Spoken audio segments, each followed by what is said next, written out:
name is Keith Gotti. And my name's Eric Parlavecchio. And this is the second episode where we're going to review... Drumroll. That's your cue. Drumroll. Today's review is going to be Insidious, the very first Insidious. Yeah, the movie with the greatest soundtrack of all time that does not have any jump scares at all. So, we're going to start with, for those who have not seen it, which would shock me, we'll just give you a brief little synopsis, spoiler-free of this movie. So in case you haven't seen it and you're not sure what it's about, so basically it's a family that moves into a new home.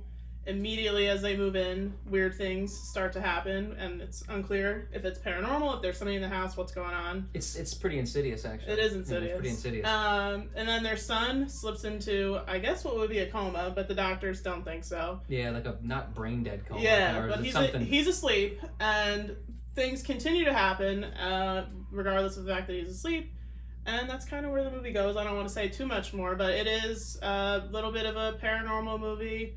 A lot of jump scares because it's PG-13, but yeah, that's kind of the brief. It's a good note to make. It's actually PG-13 because sometimes I actually enjoy rated R movies because I want curses, I want killings, but I mean this movie actually has to use other effects like jump scares and things like that to actually engage the audience. So, I guess we can kind of start with is. What do we have that we're going to start with? So I think we should start with, I mean, I guess for those who are fans of James Wan and Leigh Whannell, this movie's for you. It's not like the Saw movies, but it's the same writer as those movies. It has a feel like that. It has a Conjuring feel, too. It does, and that's where James Wan comes into it. Leigh Whannell actually also stars in this movie as the character Specs, which is pretty cool. He's always kind of been an actor and writer/director. So if anybody is a fan of either James Wan or Leigh Whannell, this movie's definitely for you. And I am a fan, and this movie is definitely for me. See, I personally really like this movie a lot. You could guess, I didn't. And I actually like the soundtrack. It's got a lot of these screeching violins and all these really loud noises. The movie is loud. It's the loudest fucking movie I've ever heard of. I'll say it's loud, and I think there were times that I really appreciated the soundtrack, but for me, this movie had some of the weaker scares to it of a PG-13 that I've seen. It felt like a lot of the scares generated from the fact that they just blared whatever violin, I'm not sure. Yeah, it's like that. not quite as screechy as Psycho, but close, and it just kind of blared into your ears a lot, and I was not a fan of that. It's not all that creative, and of course it's a loud noise, so if you're even a little bit jumpy when something pops out, you're certainly gonna jump out of your seat, but I was not a fan of that. I did write down, that I loved like the opening soundtrack and whatnot, and it kind of is like a retro feel again. I actually like a lot of retro stuff, but I did actually write down in my notes that some of it was a little obnoxious. And I know you hated the whole opening sequence because you felt it had nothing to do with the movie. There's no cool imagery of the movie. There wasn't anything with ghosts and things like that, from what I remember in the opening. And then the movie just kind of starts, where they move in, they unpack, and then you had a problem with where the bookcase location was. I had a lot of problems with stuff on screen, but I think Keith talking about the opening and the movie kind of starting is a good segue into the camera work in this movie, which I love. There's a lot of things I liked about it, and I think James Wan is super inventive with the camera. You get a lot of angles from him that you don't see. It's like weird, like top kind of like almost like camera, like what are they not found footage? What's the footage cameras? Like he creates some really inventive angles. He makes some really cool passes with the camera, but for me, the thing I liked about the camera in this movie is a lot of the movie, as opposed to some movies where you're watching the characters are on screen, but you feel like the camera's with them. Yeah. This movie really felt like you were behind the camera, like watching these people. It almost felt like a surveillance camera, which at times that's it's really, what I was looking for, surveillance. At times it felt really cool, but at other times there was a lot of, I don't know if it was that they didn't use the gimbal. I'm not sure what they did, but there were times where the camera would just jerk a little bit, and I didn't like it, and I don't know if it was intentional or not. I wonder if that was kind of going for like that retro feel, where like a lot of it was just handheld camera stuff, and they didn't really have a gimbal, which is a word I just finally discovered. I learned that word yesterday watching the movie with Erica. But I kind of liked it. It had like a lot of these slow zooms on things and stuff. It felt pretty ominous, and it actually, in my opinion, kind of made the house feel small. It did, which kind of gave me a little claustrophobic feel. I don't even know if that was the intention, but it kind of came across like that. I liked that. It felt like something was watching them through the use of the camera, even if there wasn't. I guess we can call them ghosts. I'm not sure, spirits, whatever they are. Even if there wasn't something that you were seeing as an audience member, you always had an unease of like, there's something right behind this camera all throughout the movie. I think the next brief thing we'll talk about before we really take a dive from like beginning, middle, and end of the movie would be the acting in this film, which really let me down, and it's a shame because I really like Rose Byrne and Patrick Wilson, and Barbara Hershey's in this movie too. The kids were, the very little they were in it didn't offend me. I think kids sometimes are tough, but Rose Byrne and Patrick Wilson, of all the movies that they've been in and that are, you know, they've shown some real range, this one was a real low point for me. Yeah, it's like here's my Robin Williams and Good Will Hunting, like the top tier, and then like here's a decent movie, and they're a little bit even below that. And then it declined. It declined even as the movie went on. Like that third act or second act, even it just sucked, the acting. But I accepted it. Yeah, I like both of them. I mean, Patrick Wilson, if people don't know, is in the Conjuring movies. He plays Ed Warren. Rose Byrne is in a lot of comedies, but early in her career, she was in 28 Weeks Later, so she's been in the genre. She's so damn beautiful that I hate my life. She's been in the genre, you know, and she's in the other two Insidious movies, so it's not like it was her first foray into horror, but I generally like the things that she does. I think she's funny. I think in dramatic roles she's so very good. And her accent slips in a little bit in this. It does, but it didn't bother me. I think she's British, right? The British accent. She's Australian. Australian, yeah. It didn't bother me. No, it doesn't bother me. It's her real accent in Neighbours. Yeah, that's small details. I mean, actors do that. So I think the next thing we could talk about, and I think it kind of goes hand in hand with acting, I mean, maybe, I don't think the screenplay was weak, but there were a lot of things about the progression of this story that I was not a fan of. And spoiler alert if you didn't already know that there were going to be spoilers in this, but I think for the rest of the franchise, what you know from the very end of this movie, and then moving into movies 2, 3, and 4 a little bit, but that Patrick Wilson's character, Josh, experienced this same sort of thing, I guess, as a child. And I think it is important that it's part of the movie. Yeah, it's like that out-of-body experience where... Right. It makes movies 2 and 3 relevant. Yeah. But what irritated me so much was that Elise and his mother both knew really early in this movie, probably about 40 minutes out of, I think it was about an hour and 40, that exactly what was happening to this kid was what happened to him. And they're like, wonder what's going on here. And they wait... I think it was almost an hour into the movie where they're like, you know what? We know what this is, and I think we can fix it.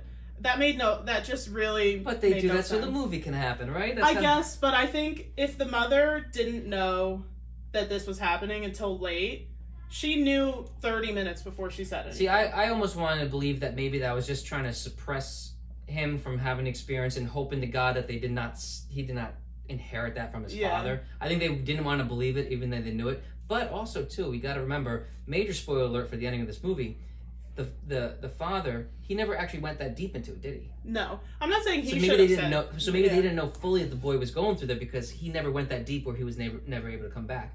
Which is where we're at in the movie, basically, what we're talking about is how the son falls into like that comatose. And I just think that's because the father never experienced it, so they weren't quite exactly sure. Even though that old, what's her name? Elise.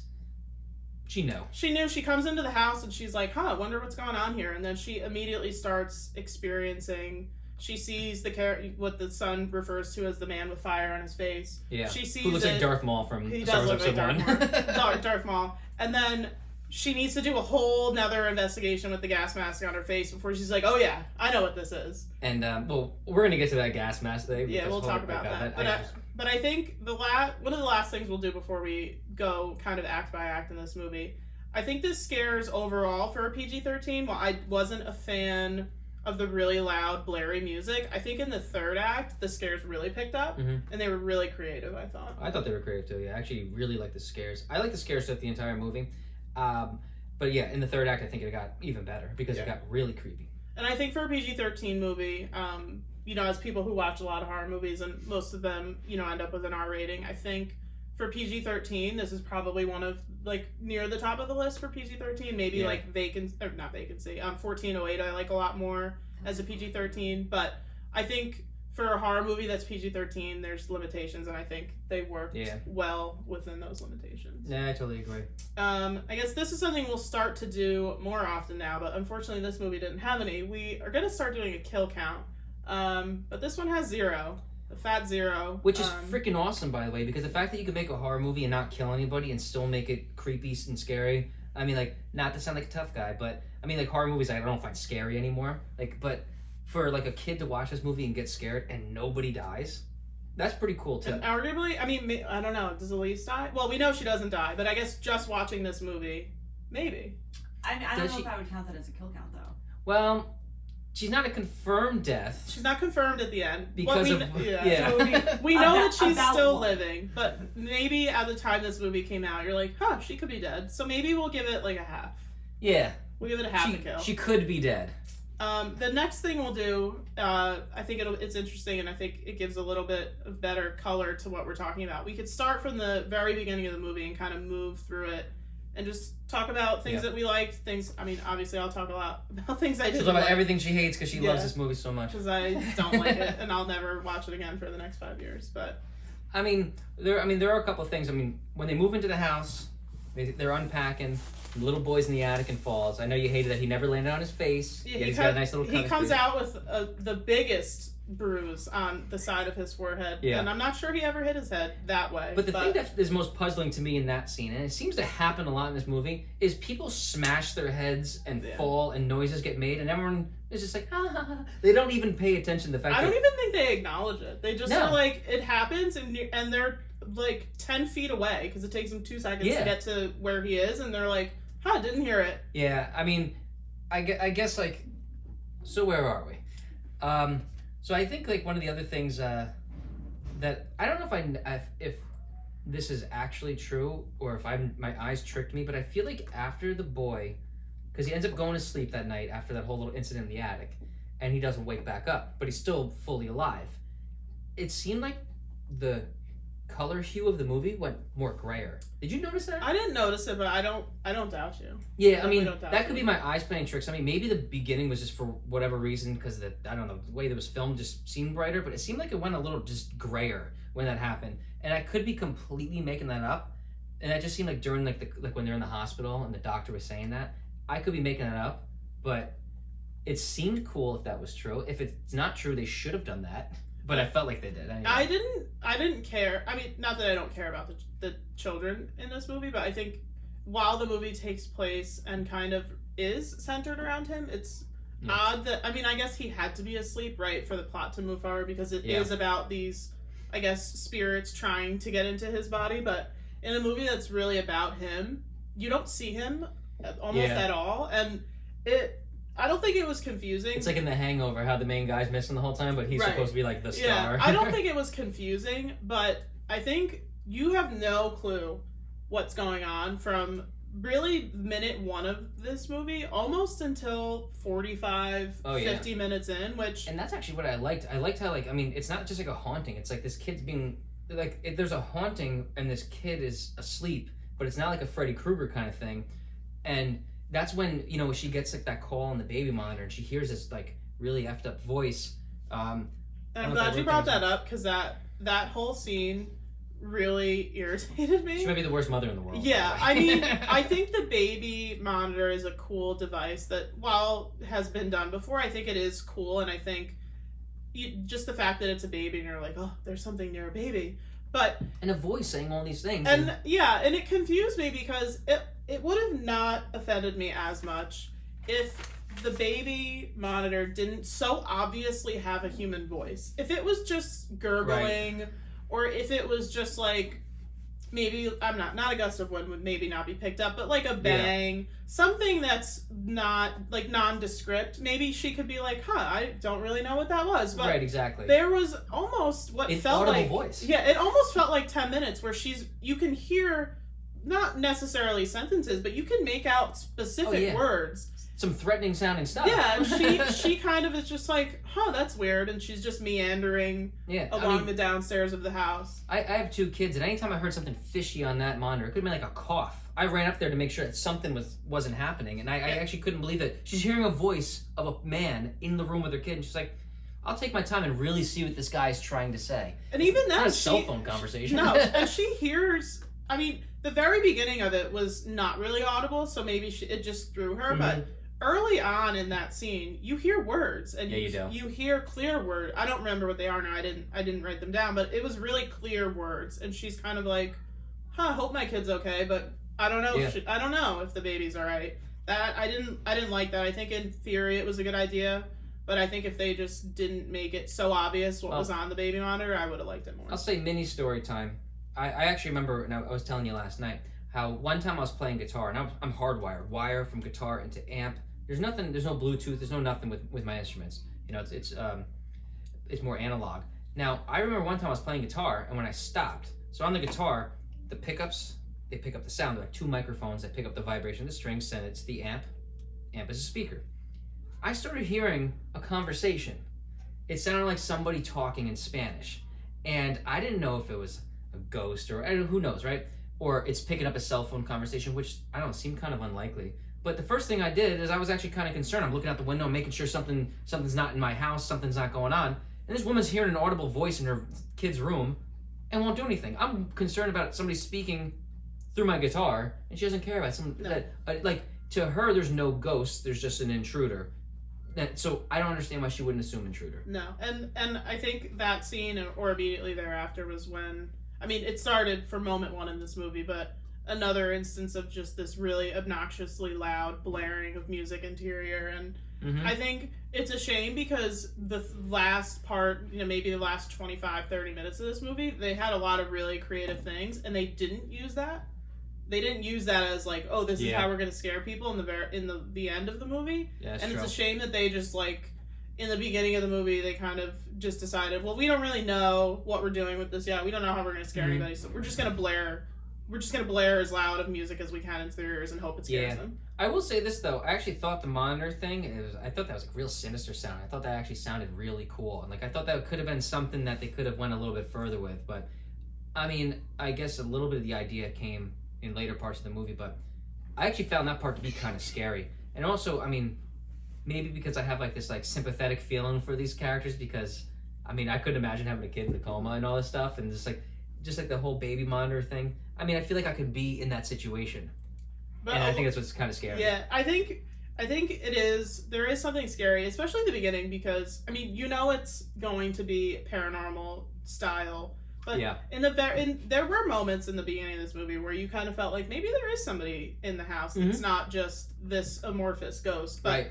along the lines of the baby monitor and her just complete and total lack of concern about what's going on in her, it's a baby. It's not a toddler. This is a real baby. Yeah. There's a moment where her other son says, they're talking. I don't know how the conversation started, but which is creepy as hell. The scene. It ends with him saying basically he wants to move his room because he doesn't like that Dalton walks around at night. Yeah. And Dalton's the comatose. Dalton's the child in a coma. And Rose Byrne's character just apathetic towards it. She's like, interesting. Yeah. Almost like he was just telling her, I'll take a note of that. Yeah, Mom, I ate an apple today. She's like, cool, whatever. No reaction to it at all. No biggie. And not only does she not react to it, that's where the scene ends. That's it. They don't do anything with that. He kind of just floats that. And then she's like, interesting. And then, oddly enough, he talks about how he doesn't like that Dalton walks around. And I'm not sure that we ever see Dalton walk again until Elise comes and does that weird investigation. So but the only thing I could think of is maybe he's seeing the other apparitions of the other ghosts, because there was that little boy. Maybe. But that's a big maybe. That's not even clear. But it's odd that they would choose to include that, which, if done the right way, could be really creepy. But you don't see it. And maybe Keith's right. He was talking about that other boy who was dancing later in the movie, and we'll get to that. But it just was another instance of people in this movie hearing things that any ordinary person, especially the mother, because at this point, she has experienced weird things in this house. Yeah. And then, for him to say that to her, she's kind of like, noted, I'll write that down. And then it goes into further with like hearing things in the house. Now we get this big loud knocking on the door. It's at nighttime. And the father, what's his name again? You better Josh. Josh goes downstairs. The father goes downstairs, Josh, to investigate this noise. Alarms going off.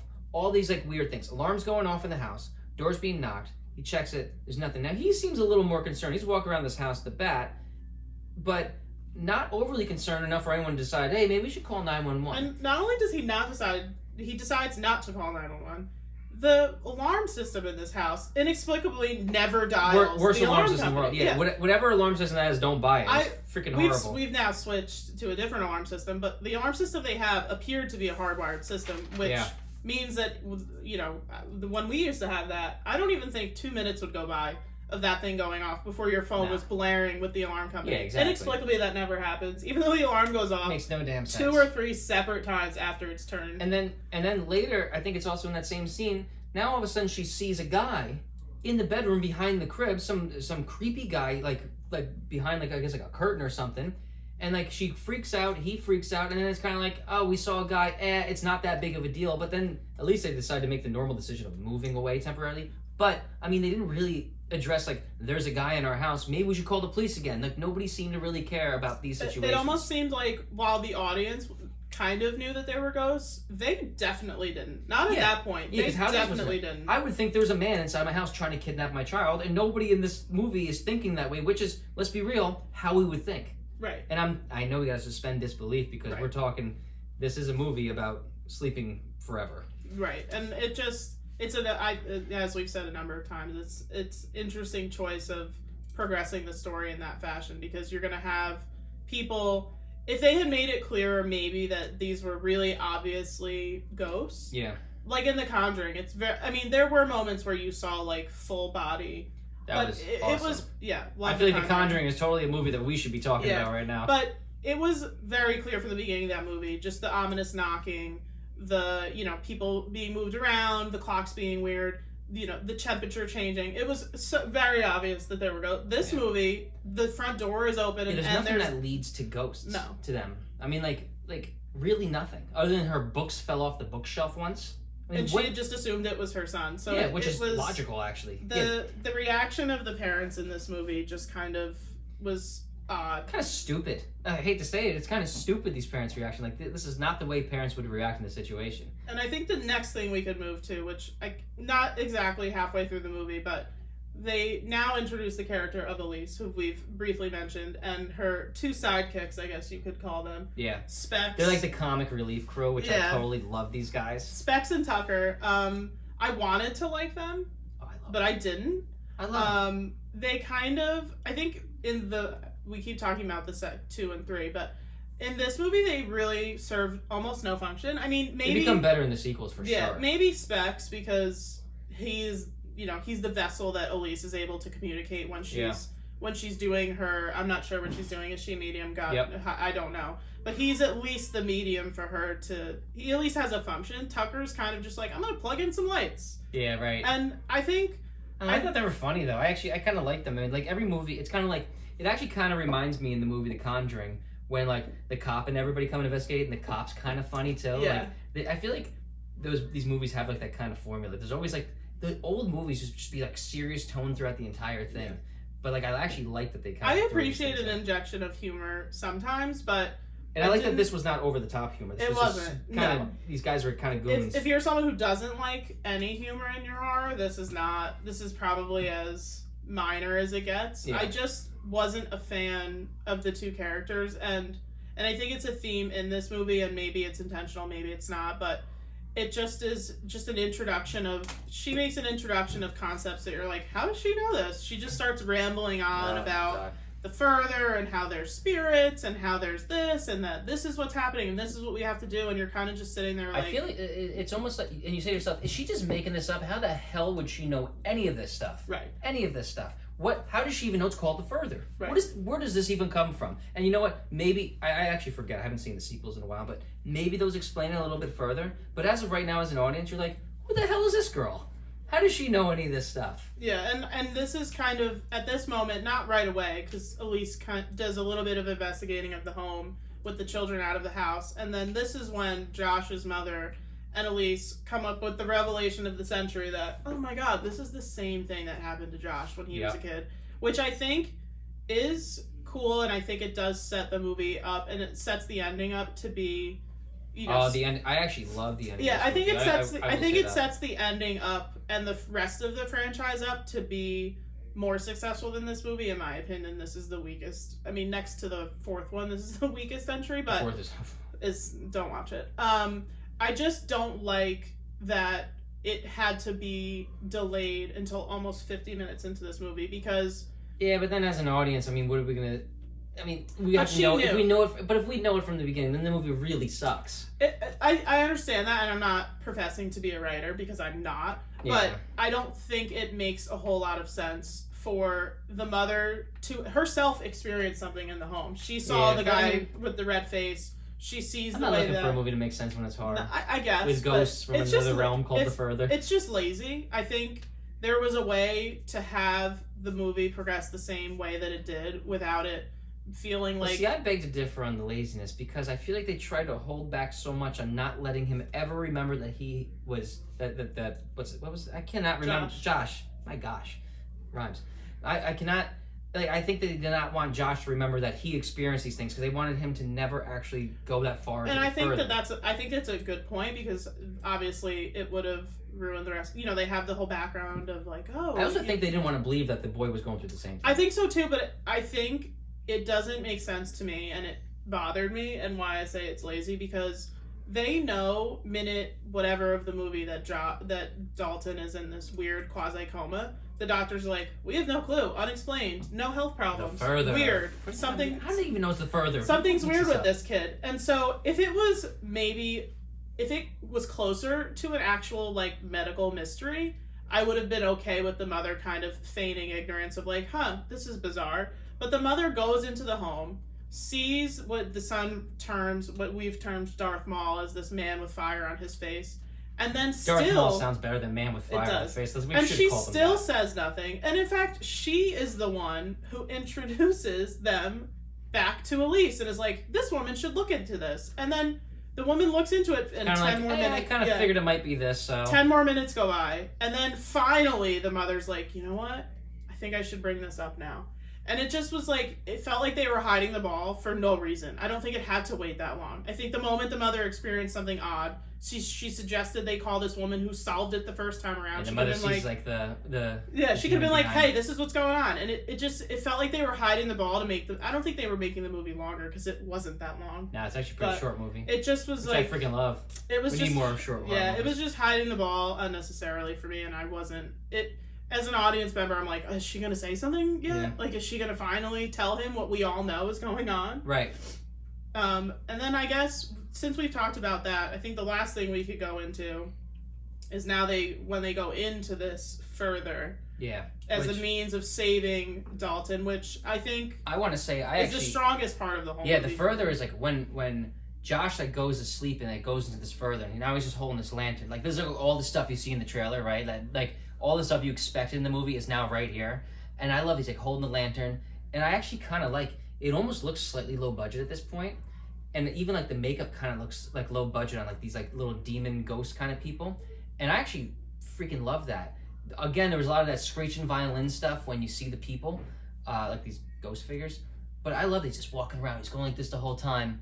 And there's this like fog machine so obviously on the ground. Yeah. I just think it just seems so like...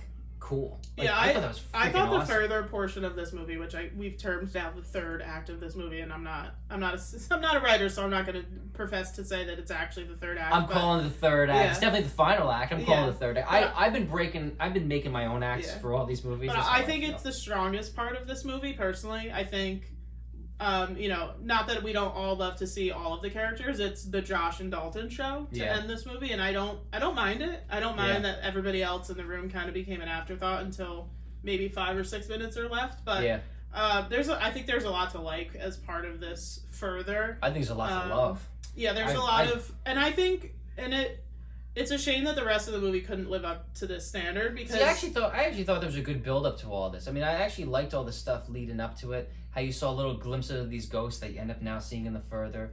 I mean, I guess like we didn't really see the little boy in the further, but I mean, I would love to have seen, I guess, like more expansion of that, even actually in the beginning. But I actually thought it was still a good build up. Yeah, I think that I love this further portion because it's the most creative portion of the movie. I think the beginning of the movie, as I've talked about ad nauseum because it irritates me so much, is the beginning of the movie up until this point is very scares you've seen forever, really loud, blaring music. This further portion has some really creative moments. But I still love the leading up to it though, just because I thought it was creative in a sense in the writing aspect. Maybe, but the scares until they get to the further as weak as it comes. Scares in any of these movies in the past 20 years are just all. Yeah, what else could we really do? They could have made it as creative as that because they didn't use this obnoxious blurry music, so they know that they're talented. Right, these two are talented enough to do that for 20 minutes. Why couldn't we do that the whole movie? Yeah. I think the further portion is really strong because there's a lot of moments where your eyes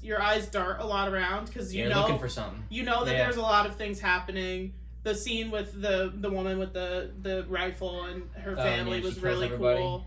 And I actually thought like, man, that was so freaking creepy. And it was so creepy because like I feel like there's like weird caked on it was almost like something out of the 80s, like how bad like the makeup was, but it was on purpose. It looked so freaking cool. And there were a lot of other really cool, I guess they're spirits as part of this further. And then I didn't know what the hell that one guy was. The one guy that was like stalking like in the house too. Like what the hell was he supposed to be? Yeah, I don't know. Just, like gothic. But I think that was the same guy that was in the bedroom though. Yeah, I think it was, but just like some like goth dude. Like what's and that? Then we end up what we can term this man with fire faces lair, where we finally find Dalton. Yeah, the poor kid's chained up and like barely traumatized. Right. I mean, imagine being 3 months in this like. But I guess time didn't room. Time didn't move the same for him. Yeah, I guess not. I mean, but even put me in there for 15 minutes as a little kid in this red room where this demon is sharpening his nails and playing this creepy ass music. I mean, like.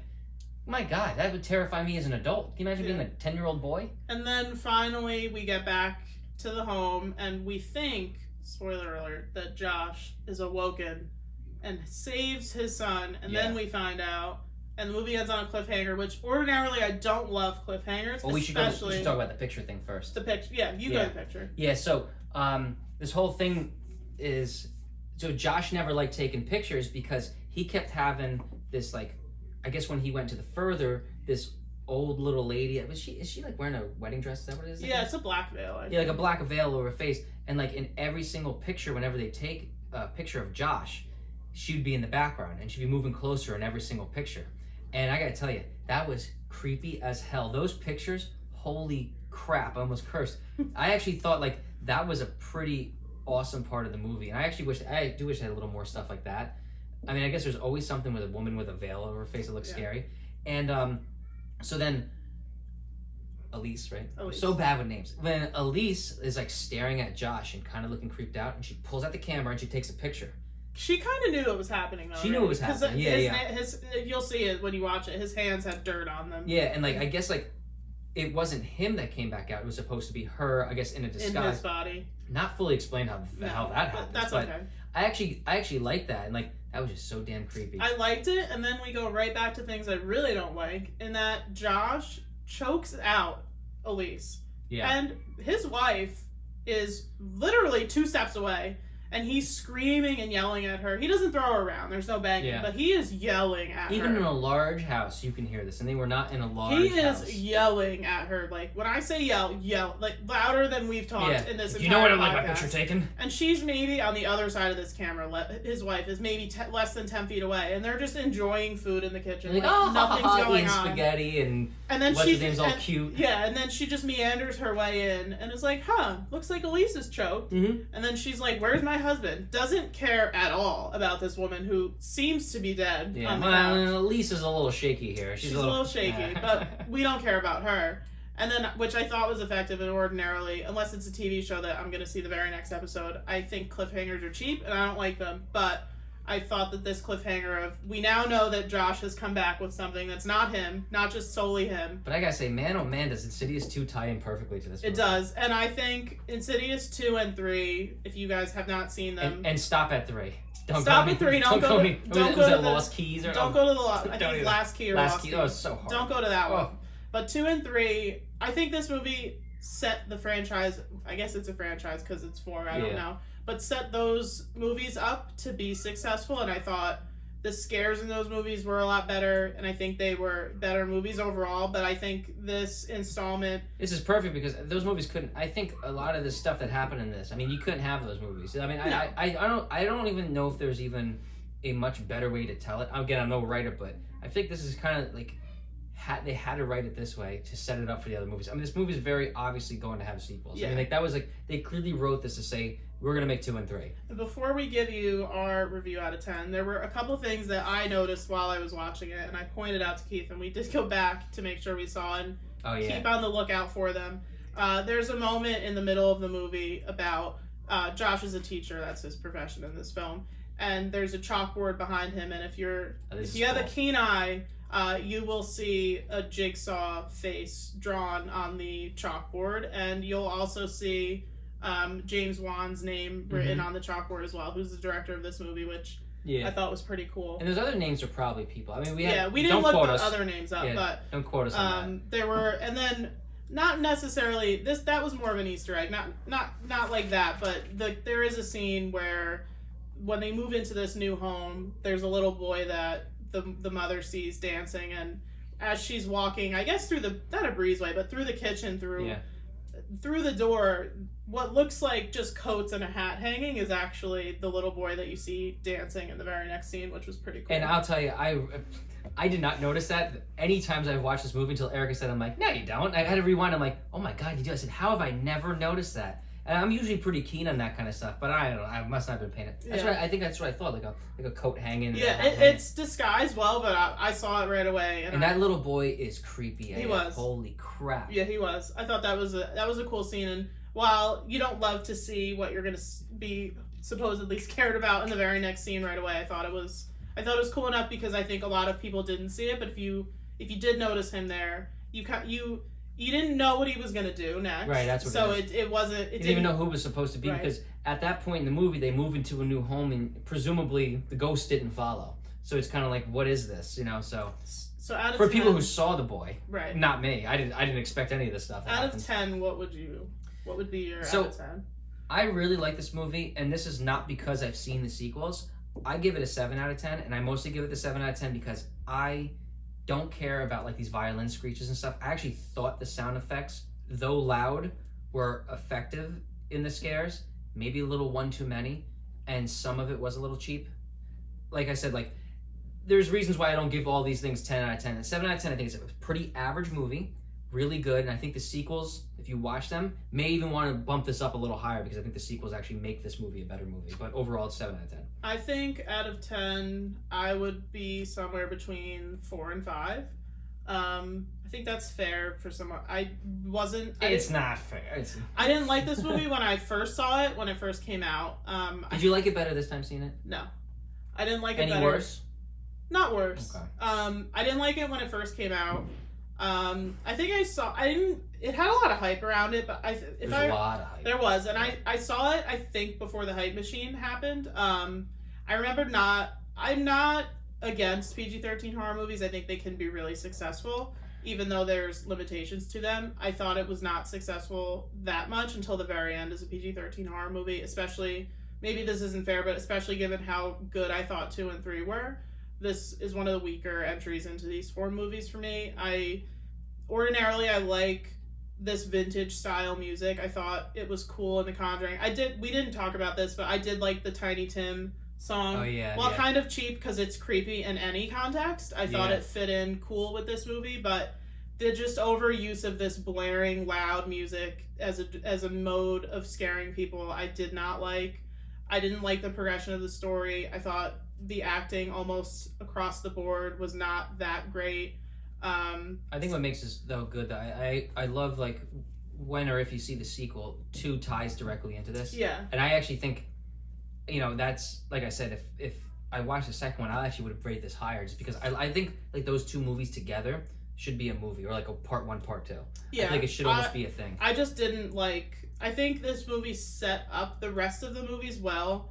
But as a standalone movie, I mean, you knew from the ending that there would probably be another one. But at the moment that I saw it, not having the benefit of seeing the second and third one, I didn't like it. I still don't. This isn't the worst movie I've ever seen. There's a lot worse out there that you could watch. But for me, it just wasn't. It's a shame because I love almost everybody involved in it. I love James Wan. I love Leigh Whannell. Also, a new-ish movie, Leigh Whannell rebooted Invisible Man. It's not a remake because he modernized it, but I thought that was uber successful. So It's a shame that I didn't like this movie more. I kind of like though this whole like era of movies, like when this came out, Conjuring came out, so I feel like it kind of started setting up this whole new like not genre, but this whole new like what horror movies, like a new definition of horror movies. That's actually what I like about this. I mean, we went from like horror movies like prior to this, we had a lot of like Freddy, Jason Screams, things like that, and I feel like this kind of said, let's transition. Oh, and then we started getting those handheld cameras, the found footage ones. I thought this was like kind of like, let's try to go back to like a combination of like horror, not slasher, but like I guess like retro and modern. I feel like this kind of set another tone, this with The Conjuring, and it kind of made me love horror movies again. It not to say that there aren't corny scenes in this, but it took a lot of cheesiness, I think, out of yeah, it definitely wasn't movies. cheesy. Yeah. I wouldn't say anything about it's cheesy. And it made those cheesy movies like kind of go away. Like we didn't see these like cheesy horror movies for a while because of I think movies like this and The Conjuring. So I like the new tone it set up for what horror is now gonna be. Yeah, I think The Conjuring. I mean, it's not fair to compare this movie or any paranormal movie to The Conjuring just because of how good it is. Conjuring is awesome. I think that's a good point that there was a lot creative about this movie at a time where you felt like every movie was the same. Yeah. But it just I didn't care for it. As I'm sure nobody is shocked, even though we're only 2 episodes in. But I think the next thing we'll do. Hate everything. I don't hate everything, but I hate a lot. I think the next thing we could do, being that it's a Friday, well, hopefully this episode will come out on Sunday, so we'll give you some recommendations. Maybe if you have some free time on your hands, Keith, what's your recommendation? Well, things I recommend. There is, my wife actually just said it earlier. Was the new Buzz Lightyear movie? I know it's not horror, but new Buzz Lightyear movie and stuff. I haven't like seen all the trailer. I've just seen like scenes and stuff like that, and pictures. That movie actually looks like it's gonna be really cool because it's based on the actual astronaut Buzz Lightyear, not like the toy figure. And the other one. Oh my God, how did I not say this one first? New Boba Fett show. Holy crap!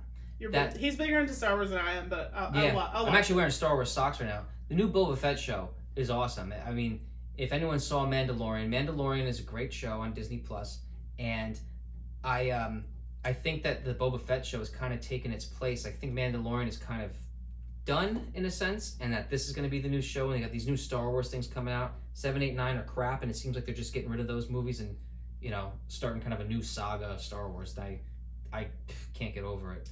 And my recommendation will be a horror one this time. We'll try to mix it up, not just give you horror for people who are not big. I guess I can find one that's not horror now, but those of you who have Hulu, I watched the movie Censor, and I'm a big fan of that. If anybody watches another show I'm a big fan of, Raised by Wolves on HBO Max, Neve Alger, who's in that show, is in this movie Censor. It takes place in the era of video nasties in Great Britain.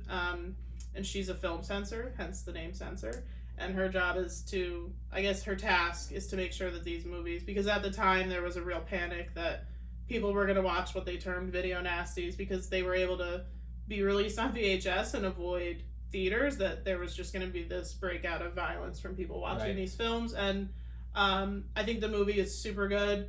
It isn't just about her being a censor. It morphs as it goes on. There's a little bit of a storyline about her sister having gone missing, and throughout the movie, as it progresses forward, you kind of lose a sense of what's reality and what's not, and it's really cool. I don't want to spoil it for anybody, but if you have Hulu, definitely check out Censor. I was going to rent it a while back. It was available for rental, but now, of course, it's on Hulu for free. And then I guess I could talk about Raised by Wolves. It's more of a sci-fi show. If anybody watched Dune, they showed, it's not new footage of the show, but they revealed that there will be a season 2 in early 2022.